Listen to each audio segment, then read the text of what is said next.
Does Hebrew and Jewish literature belong to Israel? Not necessarily, and certainly not exclusively, say Dori Manor and Moshe Sakal, partners in life and in publishing. The two Berlin-based Israelis launched Altneuland, a global home that serves as a platform for Hebrew literature from around the world. It's the first non-religious Hebrew publishing house established outside Israel since the country was founded. And joining me now is Moshe Sakal from Altneuland. Thank you so much for joining us and talking to us here tonight. Thank you for inviting me. Hello from Berlin. Now, you've said before something along the lines of Hebrew has always been a global language and modern Hebrew is an international language. What do you mean by that? So Hebrew, as we know, is an ancient language, but the modern Hebrew, as we know it nowadays, was created in Europe. So this is something that we are doing now to bring this language back, I would say, but in a new way. This is the Altneuland, so the old new land. Our land is not a territory, but rather a language, a heritage.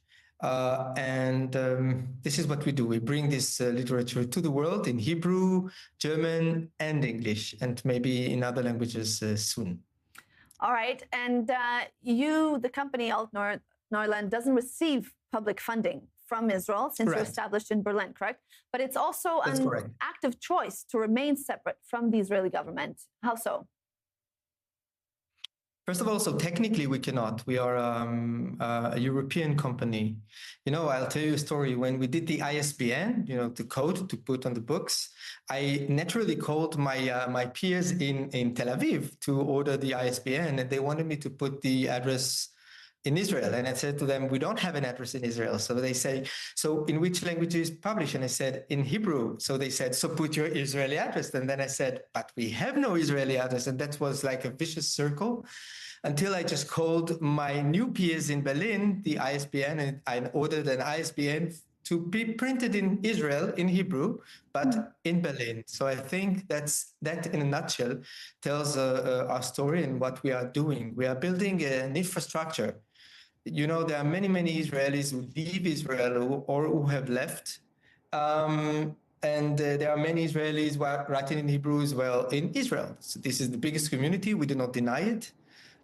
We are doing something really concrete, but we believe that this ecosystem can englobe everything. It englobe Israel as well as the world outside of Israel, as we say in Hebrew, chutz la'aretz, everything that is beyond.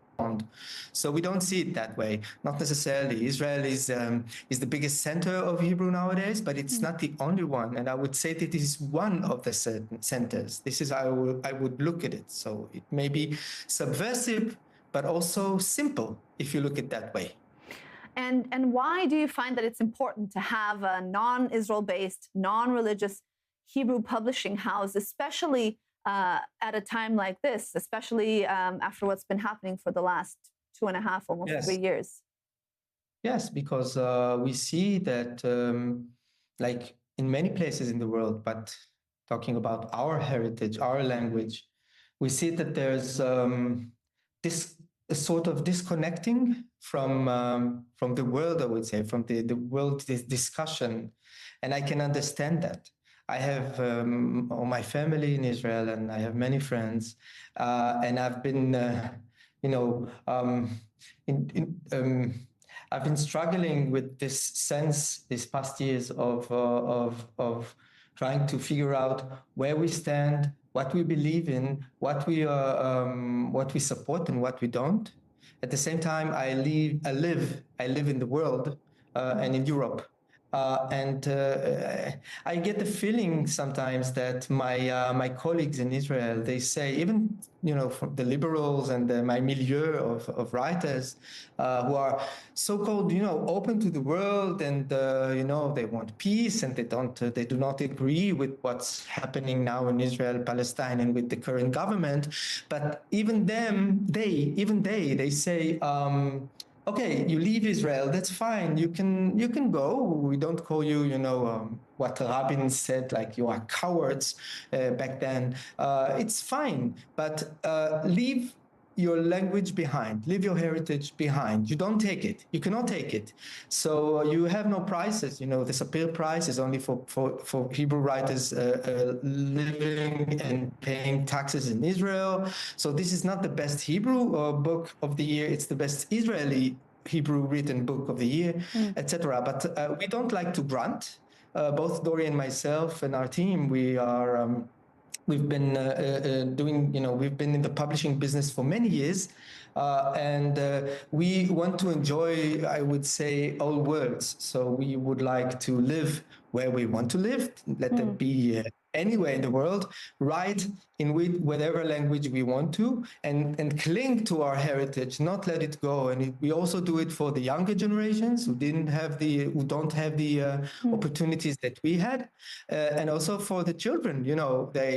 Many children, Hebrew-speaking children, are raised around the world nowadays, and we don't want them to be forced to let go the language. All right, Moshe Sakal, thank you very much for joining us, and good luck on the project. Thank you very much.